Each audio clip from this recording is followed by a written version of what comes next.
Hi, everybody. Welcome. Google Hangout on air. This is the FiveTwo All Network Call for May.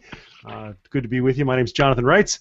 Bill Woolsey is with me as well. You'll hear from him in just a moment, and a few minutes after that, you'll hear from Oscar Benavides, the Executive Director of LINC-North Texas, and our guest on this month's All Network Call.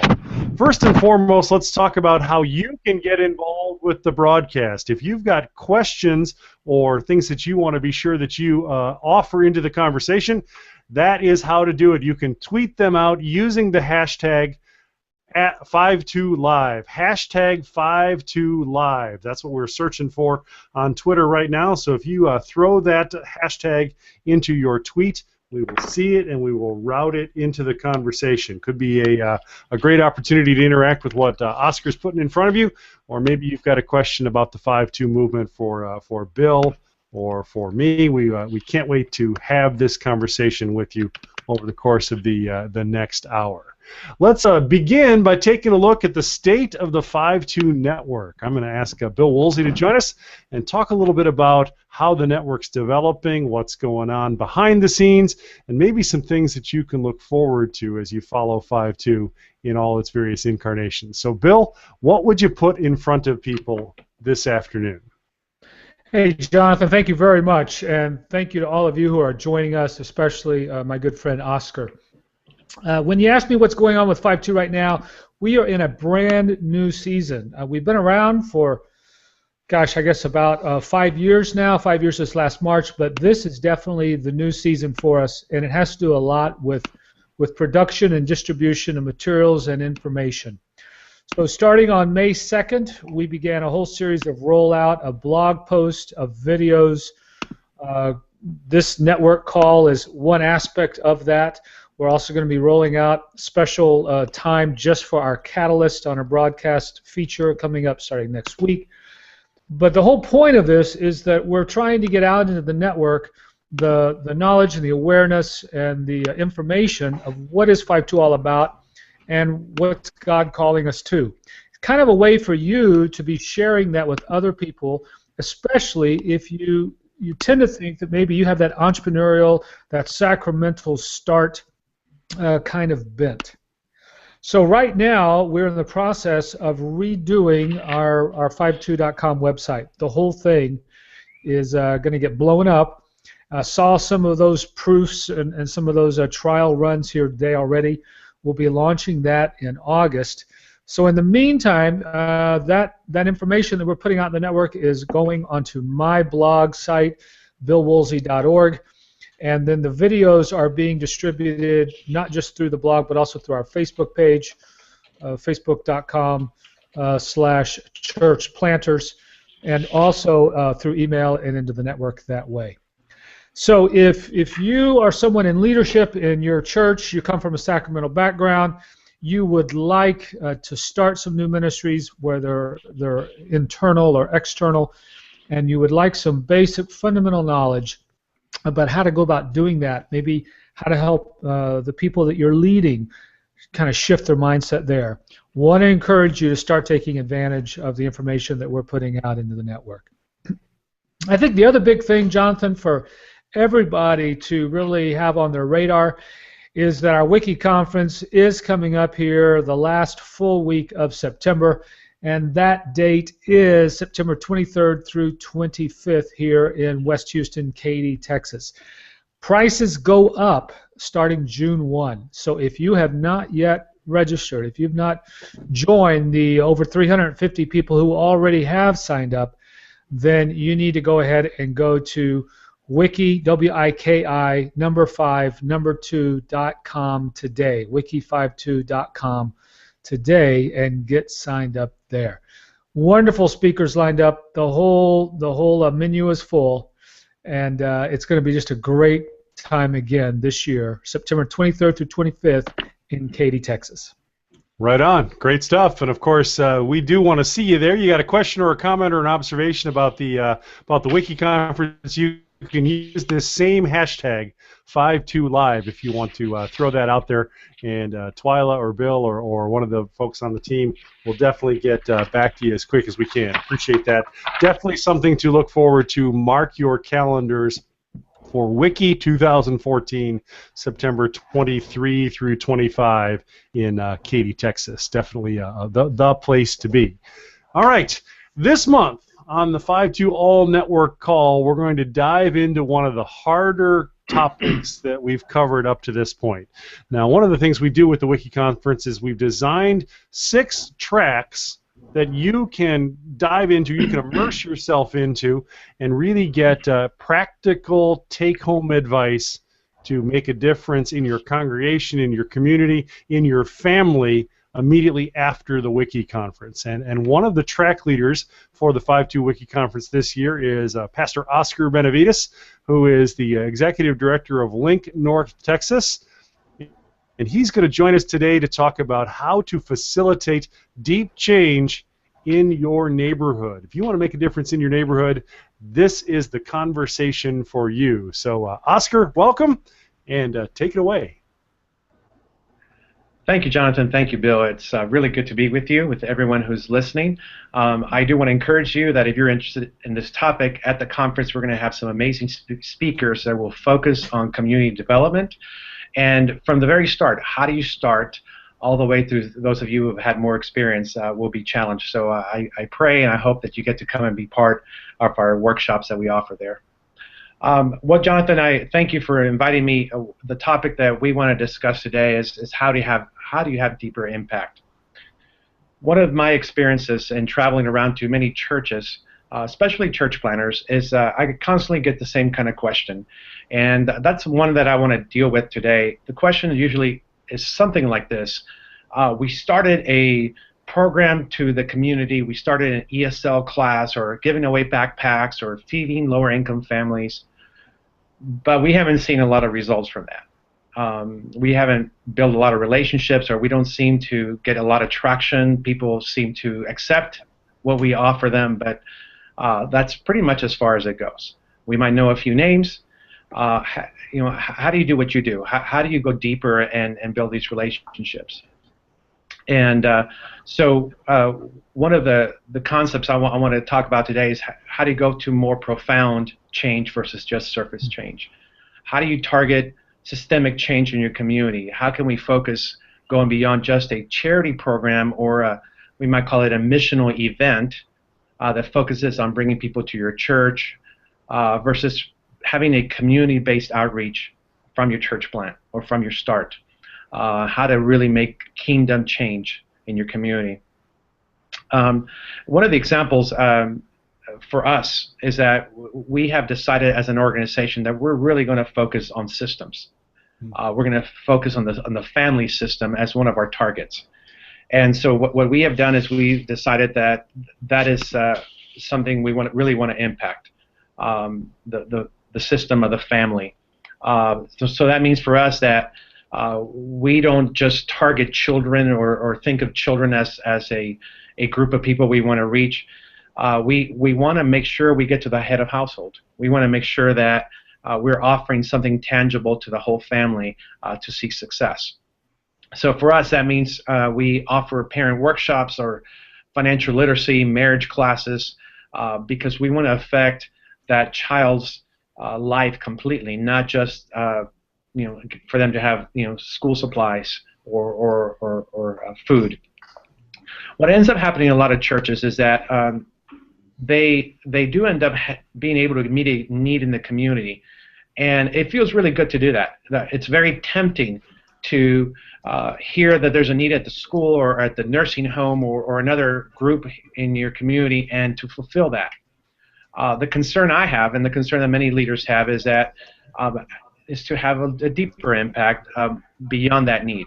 And a lot of times we end up hurting the relationship by offering to meet that need without thinking deeper about strategy. So let me start with theory, and then we'll get really practical. For us, the number one principle is that you cannot disciple people without relationships. Relationships are really, really key for you to be able to have impact in people's lives.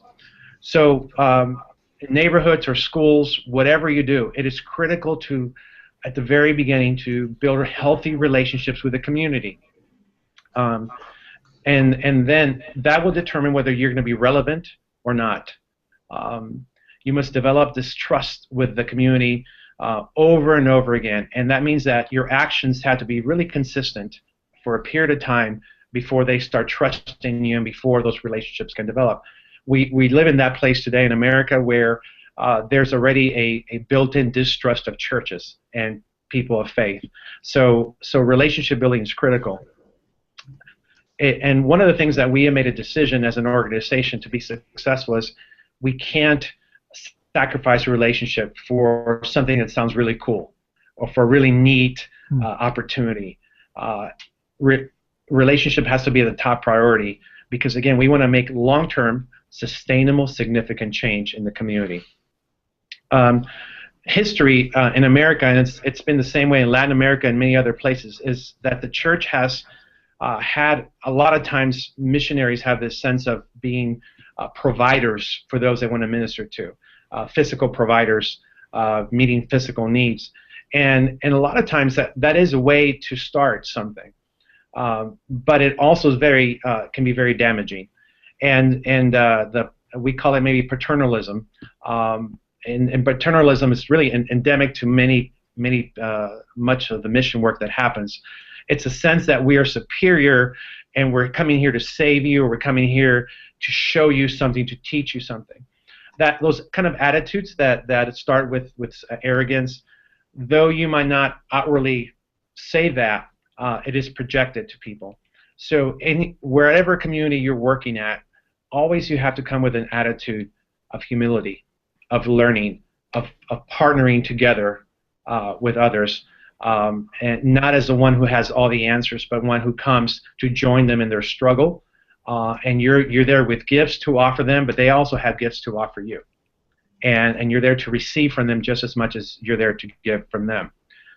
Recalled story, one of my stories is my family wanted to go feed the homeless downtown, and I was really concerned about that paternalistic, materialistic view of just giving stuff away.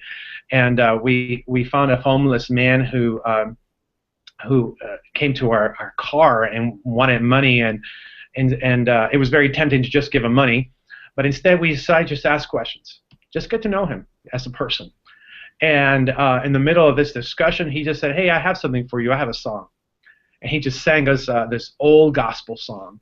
And it ministered to my family, where my adults were crying, and it was such a beautiful experience of exchange of gifts, and that's what we're looking for when we go into a community. So, what principles do we have? One is not to be paternalistic, not to believe that somehow we're better, but seeing ourselves as equals.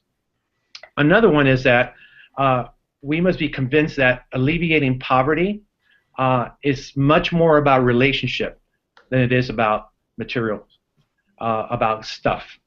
And we, of course, believe that in the church. We believe that that materials don't bring you happiness, but somehow when we minister to the poor or to those that are needy or the community, we seem to return to some of that belief that materials is the answer, and it really isn't. It doesn't necessarily open up relationship. You have to be intentional about how you do that in a way that really ministers to people. So relationship is important. What the materially poor need more of than just a handout or stuff is development. And there's a difference between relief and development. Relief is where there's an emergency and your church is there to meet it. And that's what we all at times do. When somebody's house burns down or someone needs a meal and they need some quick relief, we move and we help and we meet the need for compassion, for love. But for long-term strategic change in your community, you have to think about development. And a lot of our churches enjoy the relief part because you feel good, it's easy, it's quick, but it doesn't really bring strategic change in your community. You have to think long-term, and you have to think about how can we help people help themselves? How can we develop their skills? How can we build better homes and better families so that they can have success too in life, including their spiritual life? So we're really talking about empowering people. bringing them skills or principles, teaching, mentoring, coming alongside of them and helping them grow. And it is much easier to give away just give away clothes or food or backpacks. And again, there's nothing condemning or wrong about doing those works, but it is my belief that it's much more strategic to think long term and to figure out how can I help them so that they don't need somebody to provide a backpack, but they can provide it themselves. So as we think about these principles, another one that is really helpful is in order to build good relationships, we have to not see people as targets of our future church or the church we're building. And so if we're going to do an outreach in the community, and many of you already believe this, is you just go and do it. You just love people and not just provide a need, but go and build relationship. So one of the questions people ask me, so how do you go and avoid a sense of superiority when you go in and do these kind of things? And how can you make sure you don't have that kind of attitude? For us, and what we learn is to just be really committed to be a learner, to learn from them, to ask them questions, and to go with the attitude that I am poor myself. Maybe I'm not materially poor, but there are other areas in my life that I'm poor at. And this person might actually teach me a lot about what it means to suffer and persevere, or what it means to be patient, to not be able to just go to the store and buy whatever you want whenever you want. There are many things that the people in your community can teach you too. So a good starting place, if you're brand new and you're just starting a church plant and you're thinking about going out and starting an outreach, is make sure you have some kind of, we call them asset maps, looking at the assets of the community. There are a lot of organizations that do this, and if you don't know how to do that, we can help, but also you can go to some of the organizations that have been established well, especially nonprofits. They probably have already done an asset map, and what an asset map is it's a mapping of the community where all the help is. So here are the schools, the businesses, the churches, the nonprofits, who's in the community that's there to provide services, and that way you're able to refer people and collaborate with others and be able to do a greater work, be a part of the bigger system. The second thing is to ask a lot of questions, and when you go into a community and you want to minister to a certain area, that you find out who are the main players, who are the influencers, and what are the needs, but also what are the assets of the community. So we went to a community just recently that the city wanted us to be more involved with, and it's about rehabbing homes, rehabilitating homes, and the city was going to go and just put out these leaflets that would explain all the laws about codes and what your house should be and not be, and so that people could keep their houses in code. And we convinced the city to stop that, instead to go and ask questions and get to know the neighbors and find out what they have to offer and what needs they have. The city agreed, and our volunteers went out throughout the city and surveyed the city, and we found out a lot of information, made a lot of friends in the community, and we were able to bring that information back to the city, and LINC and the city worked together to be able to do this project. Some of you are not able to do that, and you're wanting to start small, so you don't have to go to your whole city, but just find a few people that you can go around and ask questions. That includes the police chief, the officials, the government officials, but also schools, businesses. If you find a few key leaders and make sure you ask them questions, and that also builds credibility for you, and that builds your reputation that you're trying to learn from them and grow and provide also services that will really help. I'm going to stop here for a second, and Jonathan, if we have any questions before we keep going. Yeah, we actually have a couple of folks pushing things out there to go back and forth with you a little bit. Okay. How about the very specific differences between relief and development? A couple of questions about examples of what you mean by the difference between relief and development. Sure, that's an excellent question. Um, a relief example would be somebody who lives close to the church. They lose their home, whether it's because they couldn't make payments or because they had a fire or something happens, and they need a place to stay, or they need clothing, or they need something. The church member calls you and says, what do we do? You gather a group of volunteers together and you take donations and you go and you quickly bring relief to an immediate situation. Very similar to what the Red Cross might do for a family. Okay. It's a temporary, short-term, quick, out of mercy, out of love, you help somebody in a emergency situation. Development's more long-term. Development is more concerned with helping the person be able to have a better life, whether spiritually or otherwise. So many of our families, I'll give you one example. One family called us because they needed relief. They had a major fight between the daughter and the parents. She's in high school, and they called the police. They needed relief. We went.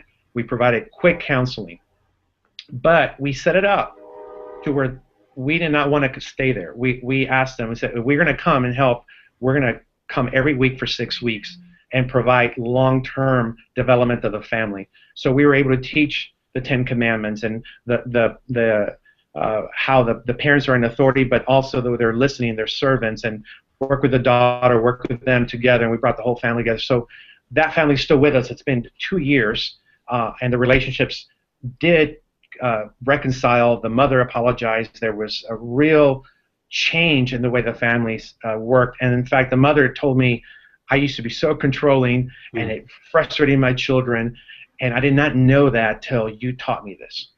And so that's an example of relief versus development. Does that help? It does. It absolutely does. Now, one of the things I think that you said that was interesting just in that example was you talked about long-term being maybe just a matter of weeks as opposed to a matter of years or decades. So how do you calculate a long-term timeline? How do you get your mind around, what really is a significant development investment in a neighborhood?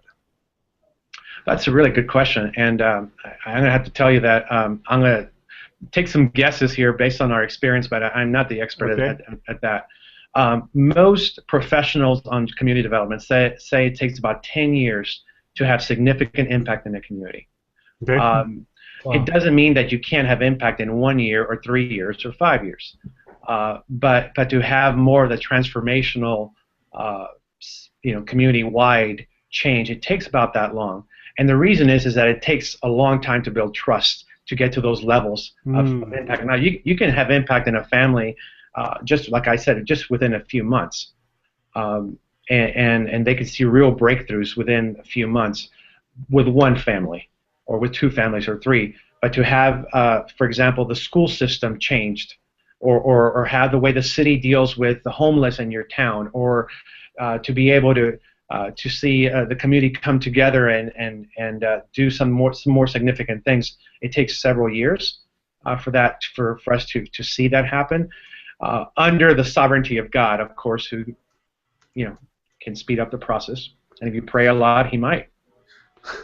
So the lesson I'm hearing there is when you dive into your neighborhood, one of the key strategies for deep change is to let it happen over time.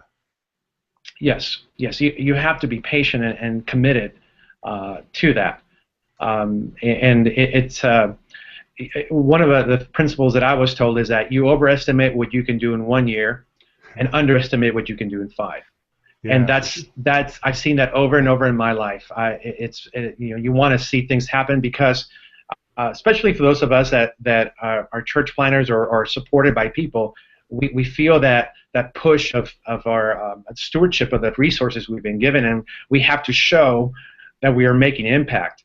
So that pressure sometimes pushes us to do more of the relief stuff than the actual development stuff, because development does take longer. Yeah, for sure. Bill, what's on your mind? It just struck me, Oscar, that when you're talking about community development, really, as you've started this whole presentation, it's really about people development. And while you're going to map the assets in the community, but everything you have said so far is to take this mindset of how do I, in essence, make their lives better. How do I, bring Jesus to bear to this situation that holistically, when I leave, they're better off than when I arrived, and frankly, they're going to be better off for a long time because of the time we, the church, whatever, invested into them, not just into their environment. And yet your systems approach, man, you're spot on. But I just thought that was interesting. That's really people development, That's true, and like I said earlier, it's all about relationships. Yeah. But people are the key to the community, and there's certain influencers in your community that have a voice that affects many others, and so it starts off with one, and then two, and then three, and then slowly it can multiply. But when we work with a school district in schools. It started with one school, with one teacher, one class, and then it grew to 8 schools, and then and then it grew to there's potential for this multiplication. It always starts with one. It always starts with the one person. Right on, right on. Hey, great question here from Jonathan Brandenburg. Now, Oscar, you alluded to raising up leaders in your neighborhood as important. Now, what's the best way to seek out the leaders and then to train them for maximum impact? That's a really good question. One of the things that we found out is that leadership development is just critical if you want to have breakthrough in the community. You can't do it by yourself. So you have to develop other people with the same kind of values and passions, and everybody knows that. The problem is that it's really hard to find the right people, and this also takes time. You have to be patient to develop people and to make sure that they're being mentored the right way. The way that we found leaders is we started ministering in the community, and we look for the people of peace. And when we say people of peace, it means those people who welcome us, who follow us, who actually come along with us. I don't think at the beginning you need to be fighting with people who don't trust you, don't like you, don't agree with you. So you start off with those people, and as they grow and you challenge them and they're faithful in those smaller things, and you understand that they're the leadership kind of people that you want to invest more time in. You know real well that Jesus didn't invest the same amount of time with everybody. He invested much more time in the 3 and then the 12, then the 70. And those are the ones that he was closest to.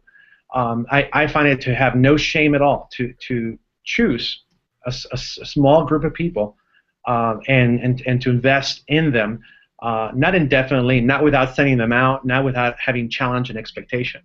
But you have to start with a few that do seem to, and I don't want to use this word because it's not about popularity, but who really do like you. And you know that. You know who it is who will follow what you say, and that's where I would start in training. All right, great thoughts, and that's a question that we answered coming into the Google Chat Q&A as a part of this Google Hangout on Air. So you can definitely use that if you've got a question that you want Oscar to dive into. He's got a couple more ideas to put in front of us as we consider how to make deep impact in your neighborhood. But you can put your questions into Oscar either via Twitter using the hashtag FiveTwoLive, hashtag FiveTwoLive, or in the Q&A question area on your Google Hangout on Air, which would show up as you look at your screen on the left-hand side, big Q, big A, as you move the cursor over to the left-hand edge of your screen. So, Oscar, why don't you teach us a little bit more? Well, one of the things that Jonathan asked me to do is to maybe get a little bit more practical and give him some real specific ways that you can start and you can move forward. There's several questions that I think are important to ask yourself before you start, and one of the things as a church planner, they're going to be members of your church and even the community. They're going to come to you with certain needs, and you're going to have to make those decisions. Do I help this? Do we jump in as a church, or is that something that individual just needs to do and I just support and pray for them? one of the questions that I ask myself is, will this opportunity help us build relationships? Or is this just something about giving away stuff? Is it about the stuff, or is it about relationships? And if it's transactional and it's just me giving them stuff, then we try to either find a way to add the relational part to it, and if we can't, if there's no opportunity, then we won't do it. And it's not that we're not compassionate. Again, we're not talking about relief. We're talking about development. It's not that we're not compassionate. It's the fact that we have to be very strategic. We have only a certain amount of time and resources, especially church planners. You're very limited, so you have to be very discerning and then choose things that are going to have more of a long-term impact for your community. The second thing is, do I have a core group of people that would be committed to go beyond a one-time event? Again, the one-time events might get people excited, but it doesn't really build relationship. It can get something started. You can meet people that way. You got to have a back-end strategy. So from this event or from this mission, we're going to therefore move people to this place, to this place, to this place. I'm going to show you a PowerPoint that I'm going to put up on the way that we see this. And it's going to come up here, screen share. Yep. And as you can see here, this is how we move people through relationships. Level 1 for us is finding a way to meet people. And we like to have several different contacts. So on our ministry, we do parent training at schools. We do ESL classes. And then we teach faith and finances to families. If we see families in more than one of these events, it's a lot easier to start building that relationship. So from that point, we invite them to the second level, which is identify a need, identify people that will be matched with. So a lot of the parents we meet at schools say to us, I don't know what to do with my teenager. Or we're having a lot of problems with communication, and so we offer an after-school, outside of the school, parent support group. Invite parents to come to that, and when they come to that, the relationship takes another level. In that, we train them on parenting, and then we move them to maybe a second training of now we train them on marriage, and then through that training, as we build trust with them, we introduce the scriptures, we introduce prayer, we introduce different biblical principles that will help them in not just that felt need, but goes beyond that. The fourth level is we start equipping the disciples. We start training them beyond just the felt need. Now we're talking about them learning how to read the Bible and how to pray and how to help other people. And so that's the way we move people through relationships. Does that make sense? Do you have any questions, Jonathan? Bill? That does make a lot of sense, and I appreciate the fact that, well, actually, talk to me a little bit about, as you look at these various levels, how many folks are we talking about? Are there more people involved in one level as opposed to another, or how does this how does the volume flow fit as these move back and forth? That's a really good question. Always, we think about casting the largest net we can at the very level 1, and so we don't believe that everybody's going to come to all our events, and then therefore everybody who comes to level 1 is going to come to level 2. In fact, there's a large drop-off at each level. So therefore, we don't just work with one school with 70 kids. We are at 10 schools with 1,000 kids and their parents. Not all 1,000 teens bring their parents to the parent night, so that means that we might get 600 in 1 year, parents. And out of that 600, we might get 100 to come to a support group. And so it's level 2. It might only be 100 people now. So maybe anywhere from 20% to 25% of the people we met at level 1. So we know that's going to happen. So that's why we cast a large net. That's why we also have ESL classes and Faith and Finances and other programs to find those people that are interested in going to the next place. From level 2 to level 3, the same thing. We might get 20 to 25% who go beyond the felt need to say, now we want to study the Bible. And in the Latino community where we work a lot, that percentage actually is a little higher than that. We might get up to 40 to 50% who want to study the Bible and be involved in discipleship. Oscar, do you attribute that to the typical Roman Catholic background, or are there other cultural, non-religious issues that you would attribute that to? In the Latino community, there's such a need to have family, and a lot of them have left their families at home and in their country of origin. Okay. So they're looking for community. They're looking for people they can live life with. But they're not going to come to our church just because we have an invitation. They have to trust us. And so we go to these places, to the schools and other places, to build that trust with them. And I think that's part of the reason why we're able to keep a large percentage of them, because we build that relationship, we build the trust, and after that, it doesn't matter what we offer. They're there. You know, and again, the posture you're taking, that you're demonstrating for us, is that you're taking this posture of, we're here to give. You know, we're here to bless, right? I'm not here to get you into my church, okay? Correct. I'm not here to, put a little hash mark on my church planting pistol or something. So we're just here to really bless you, and whatever it is you'd like to be blessed. So very cool. People can tell. People can tell if you have a target or some kind of a thing you're trying to get to, and even if you have good intentions, if there's something that they sense in you that's wanting more than relationship, they tend to take a lot longer to trust.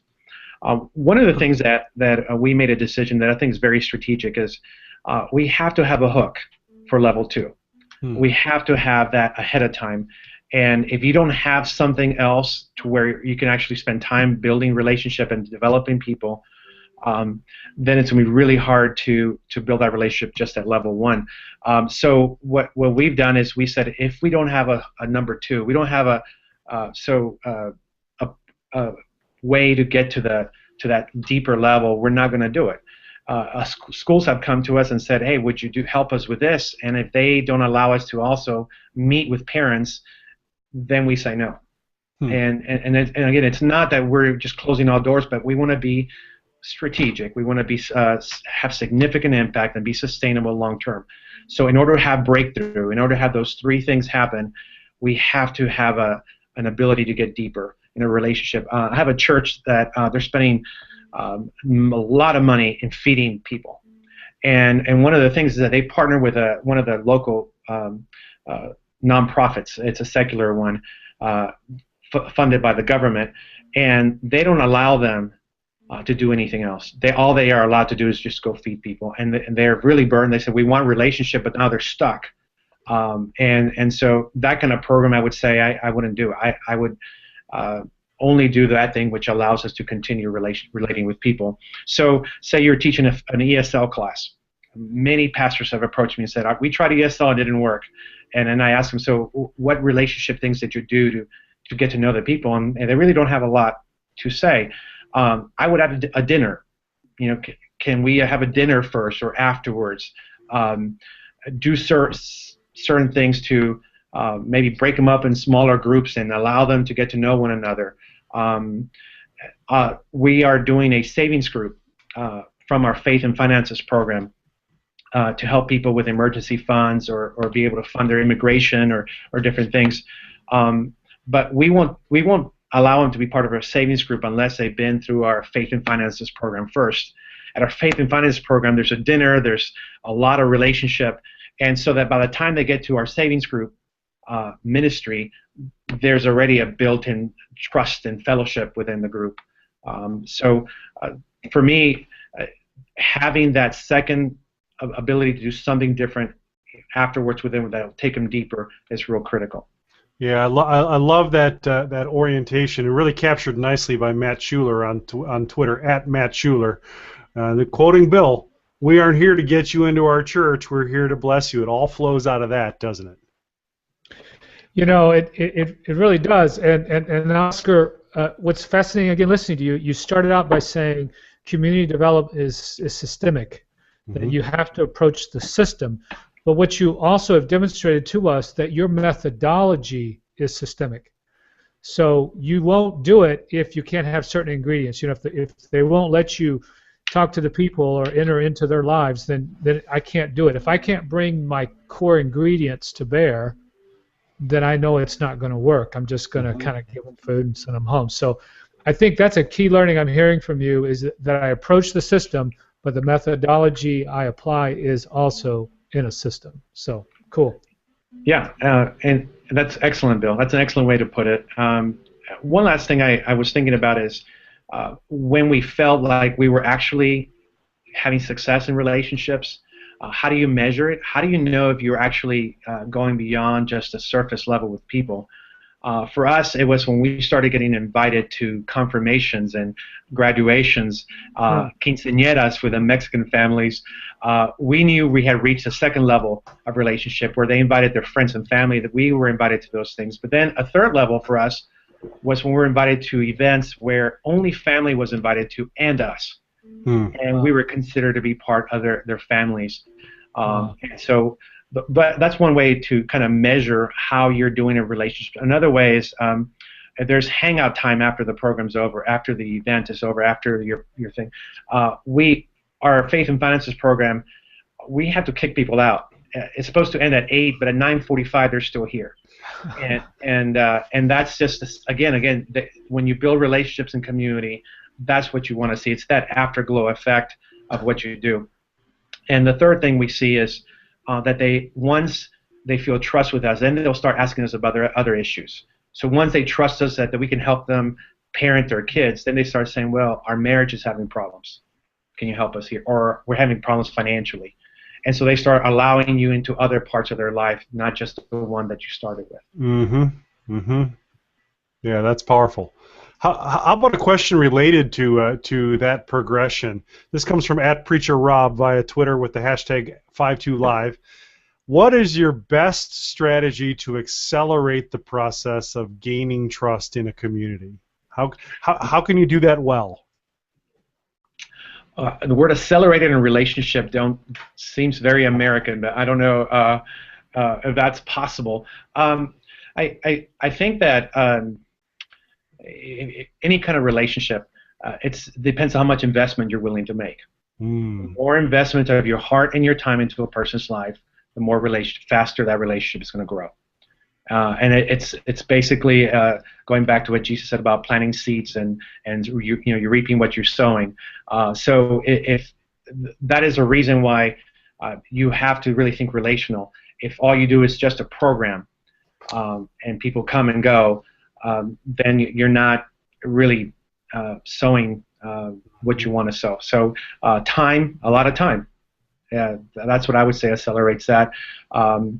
They also have to see you being vulnerable, and it's you needing them just as much as they need you. So for us pastors, it's sometimes hard to do that, but I do that with our families. As if I know they're really good at something that I'm not good at, I'll try to find an excuse to need them, and they feel really good about being able to minister back to you. Yeah, that's a great question or a great observation. Accelerate maybe is the wrong term, because you deepen a relationship by slowing down. It sounds like that's a key learning, especially as you look out into your neighborhood. That's correct. Yeah. All right. How about another one from Matt Schuler @Matt Schuler on Twitter? What ways or tools would you utilize to identify needs in the community in which you are planting a church? That's a really good question. What I would rephrase your question this way and say, how can you find out what the needs and the assets are in your community? Again, you're not the answer to the community, right? You're not the only person who has something to offer. There are other churches, organizations, individuals, and groups that have something really good to offer. So first thing to me is that you have to map out and find out who those are. We had to close down our after-school program because there was an organization a block away from us with government funding that was doing a much better job than we were. And here we were with only a few kids, and they had hundreds. And we finally had to admit that there was somebody already doing a great job with an after-school program. We did not need to duplicate that. And so you need to find out what's available. And the second thing is you got to ask, again, I already said this earlier, you have to go out and find out from the different leaders in the community what those needs are. So as you talk to people, I would ask the question need, but also ask what do you have to offer. What we want to do is for them to feel empowered and to be thinking about them as somebody who has something to offer the community, not just somebody who's there to ask you to bring something to the table.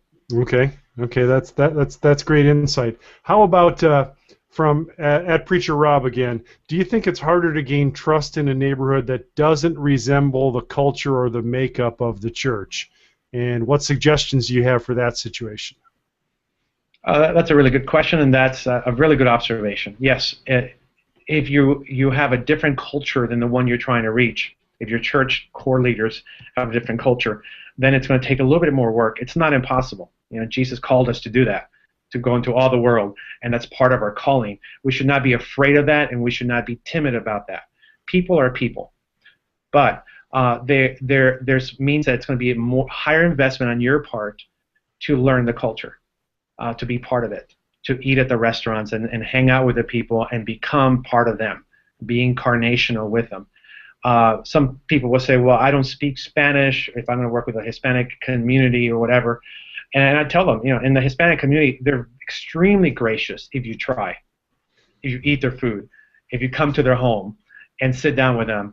They're extremely gracious, and they're more than willing to accept you. You're still going to be the white guy or other race, but you're still going to be that person that's not from their culture.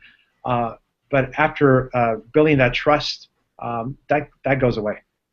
All right, right on. Great thoughts, Bill. I could see the light bulb go on over your head. What's running through your mind? Oh, I think I was as you were reading Matt's question too of how do you go find those individuals or whatever, and Oscar's comment.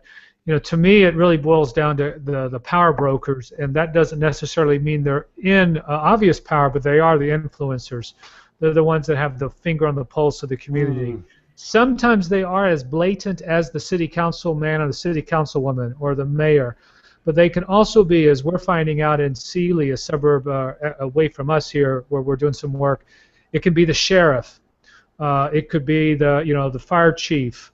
It could be, again, one of the key teachers, the superintendent. So you really want the person or persons who have been entrusted with authority and influence in that community. And the first logical ones are just the ones you would think about. They've been given power, and I'd go talk to them first. All right, great thoughts. Oscar, go ahead and build on that. Take us home a little bit on some of those ideas about how to develop those key relationships in your community. What Bill said is key. There's a plethora of people in the community who have those places of power. We went to the fire chief in one of our cities we're working with, and we said, we're here to help. How can we help? But he was probably freaked out when you said that, He was, because he first thought we had an agenda. Yep. And so we had to get through that and prove to him that we were there to bless. And so he took us around the city.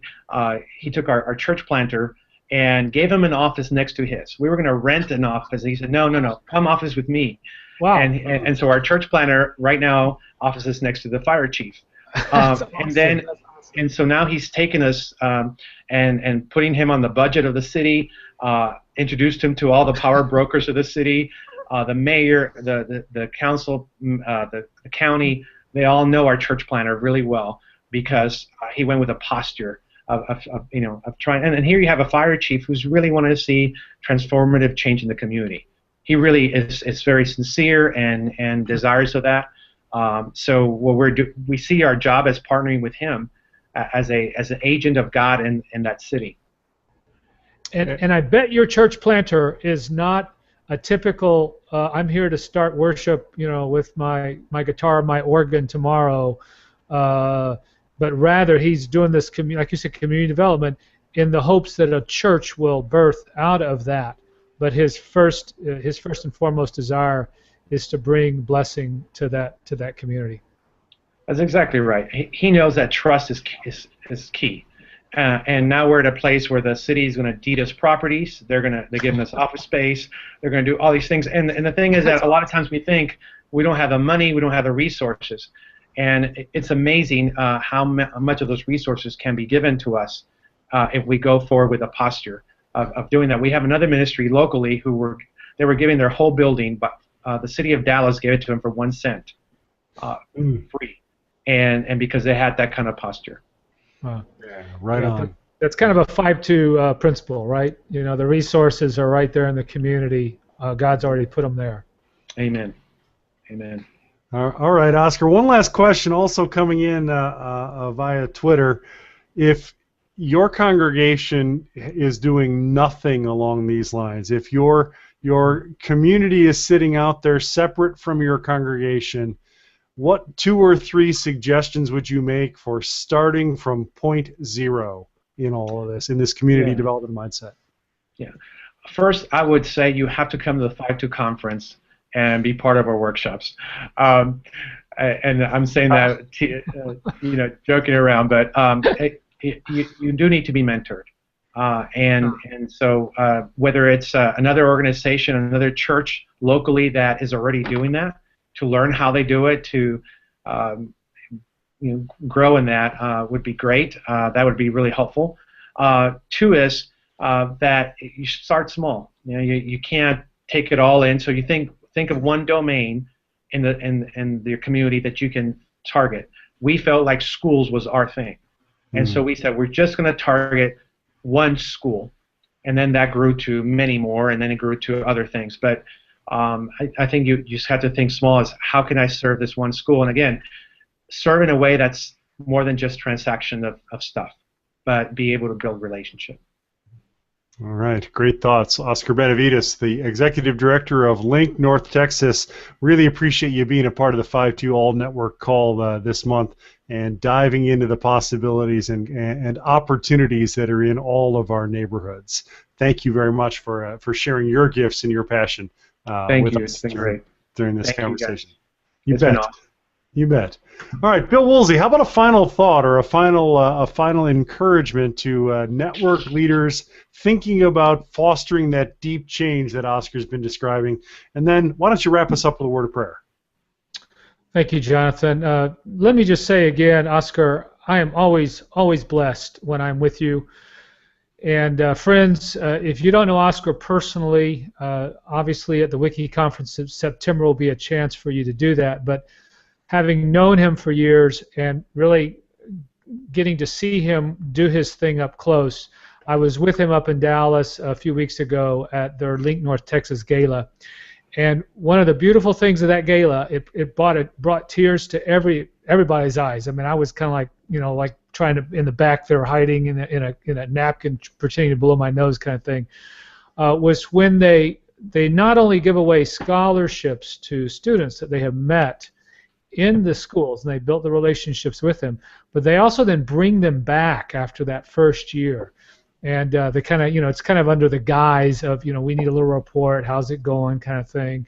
But then they turn around and then they bless them again, and just very, very powerful. So all the principles that Oscar mentioned here today, and there were myriad, I can't encourage you enough that at the core of what he's talking about is going. You cannot sit in your office or in your church and kind of dream about going or read a book about going or think about going. But the bottom line, you get out the door, you walk down the street, you get in your car, you go visit people. You have got to get out into the community and start building those relationships. So that would be my charge to you enjoy the weather, man. Especially those of you people up north. You've been inside for like 9 months or something. Get out, right? And find the people in your community. So anyway, okay, that was for you, Jonathan. That was just a little dig. Yeah, I'm looking for the mute button right now on you. It's 70 degrees here. How about you? Yeah, Rob playing. Tell Rob too. Rob, you're watching this right now. I know, dude. You're just so thankful that the sun is finally shining there in Cleveland. So yeah, for sure. Let's have a word of prayer here. Father, we thank you so much for the work of your church that you've given us to do. I thank you for my brother Oscar and the incredibly wise way that he and LINC-North Texas, and really all the links that are present here in the United States, all of them, how they go about doing great work in developing the people in the communities where they're planted. Father, allow their wisdom to be ours, allow their insight to be ours, and most of all, allow their courage to be ours. In Jesus' name, amen. Amen. Amen. Well, thank you both. Now, gentlemen, we are setting the stage for next month's. Next month's All Network Call continues on this very theme of making a difference in your neighborhood. On Thursday, June 19th at 3 o'clock Central, Dr. Eric Mason from Epiphany Fellowship in Philadelphia will join us, coming out of the church planting track from Wiki 14. Cool. Topic of the conversation, planting as a strategy for racial reconciliation in your neighborhood. Building on this whole idea of community development and taking it even another step beyond toward racial reconciliation. That's next month's All Network Call, Thursday, June 19th, 3 p.m. Central. Looking forward to it, and we'll see you next month.